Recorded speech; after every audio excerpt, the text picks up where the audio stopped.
కరీంనగర్ లోక్సభ ఎన్నికల ప్రచారం జోరందుకుంది. ప్రచారంలో భాగంగా స్థానిక ఎస్ఆర్ఆర్ కాలేజీలో మార్నింగ్ వాకర్స్ ను కలిశారు బీఆర్ఎస్ అభ్యర్థి వినోద్ కుమార్. ఎన్నికల ప్రచారంలో భాగంగా పలు వర్గాలతో మాట ముచ్చట నిర్వహించారు. పార్లమెంట్ ఎన్నికల నేపథ్యంలో బీఆర్ఎస్ కు ఓటు వేసి తనకు మద్దతు తెలపాలన్నారు. తనను ఎందుకు గెలిపించాలో కరీంనగర్ ప్రజలకు వివరించారు బీఆర్ఎస్ అభ్యర్థి వినోద్ కుమార్.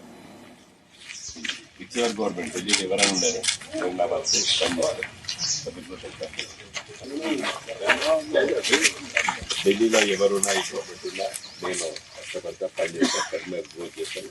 నాకు 10 ఏళ్ళు మోడీ గారు ప్రధానమంత్రి, నేను 5 ఏళ్ళ పట్ల ఈ సిటీకి మార్చి ఈసారి ఏ ప్రభుత్వం ఢిల్లీలో ఉన్నా కూడా నా వంతు ఖర్చుగా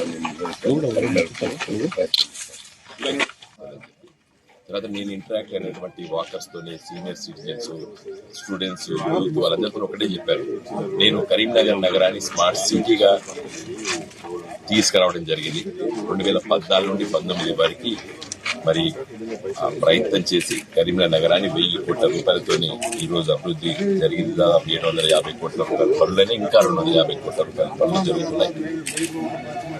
మరి ఇక్కడ ఐటీ టవర్లో బిల్డింగ్ కట్టడం జరిగింది. కంపెనీస్ తీసుకురావాల్సిన అవసరం ఉంది. ఈ పార్లమెంట్ ఎన్నికల్లో నన్ను మీరు గెలిపించండి, కరీంనగర్ నగరాన్ని ఒక ఎడ్యుకేషనల్ హబ్ గా తీసుకొస్తానని చెప్పి హామీ ఇవ్వడం జరిగింది. నేను గత పార్లమెంట్ సభ్యుడిగా ఉన్నటువంటి రోజుల్లో IIIT Karimnagar all India institute ని తీసుకురావాలని చెప్పి ప్రయత్నం చేస్తాను. చివరి స్టేజ్ లో మరి అప్పుడు దురదృష్టవశాత్తు నేను ఓడిపోవడం 2019లో కూడా మళ్ళీ గెలిచినటువంటి పార్లమెంట్ సభ్యులు దాని పట్ల అంత శ్రద్ధ పెట్టకపోవడం, అది వేరే రాష్ట్రాలకు తరలిపోయింది అన్ఫార్చునేట్ గా. బట్ ఈ రోజు నేను మళ్ళీ నన్ను గెలిపించండి, నేను కరీంనగర్ నగరాన్ని ఒక ఎడ్యుకేషనల్ హబ్ గా, ఇదివరకు నేను హామీ ఇచ్చి కరీంనగర్ ని స్మార్ట్ సిటీగా చేయడం జరిగింది. రేపు మళ్ళీ నన్ను 5 సంవత్సరాలు గెలిపించండి, కరీంనగర్ ని వైబ్రెంట్ కరీంనగర్, నేను ఈరోజు దానికి ఒక నేమ్ కూడా ఇస్తున్నాను, I will make Karimnagar as a vibrant city.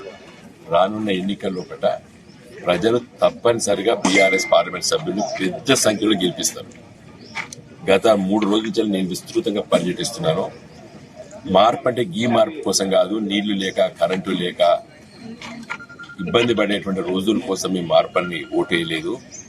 చెయ్యికి వేసినాము, మా చెయ్యి పాపం చేసింది, చెయ్యికి మేము వేసినాం, చెయ్యి గుర్తుకు వేసినాం, మా చెయ్యి పాపం చేసిందని చెప్పి వ్యాఖ్యానిస్తున్నారు గ్రామీణ ప్రాంతాల్లో చాలా మంది ప్రజలు.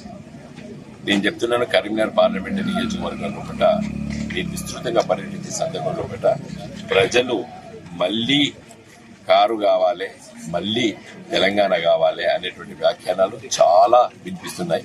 తప్పనిసరిగా ఈసారి ఈ పార్లమెంట్ ఎన్నికల్లో బీఆర్ఎస్ అభ్యర్థులు కారు గుర్తుకు, గులాబీ జెండాకు పెద్ద సంఖ్యలో ఓట్లు